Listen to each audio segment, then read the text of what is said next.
எல்லா உடமையிலேருந்து எல்லா பொருளையும் விட்டுட்டு வந்தாங்க. இங்கே வந்தால் எங்களுக்கு ஒரு தொழில் செய்ய ஒரு வாய்ப்பும் இல்லை, ஒரு மூலதனம் இல்லை, ஒரு உதவியும் இல்லை.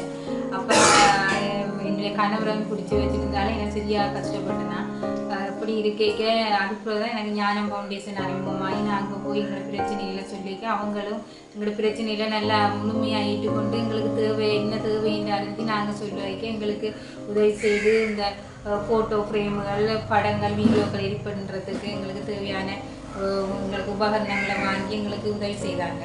அப்போ நாங்கள் இவ்வளோ கஷ்டப்பட்டு இருக்க எங்களுக்கு இப்படி ஒரு உதவி கிடைச்சது எங்களுக்கு பெரிய உதவியாக இருந்தது. அப்போ நாங்கள் இந்த ஞானம் ஃபவுண்டேஷனுக்கு மிகவும் நன்றி இல்லாமல் கடமைப்பட்டுன்னு இருக்கிறோம் நாங்கள்.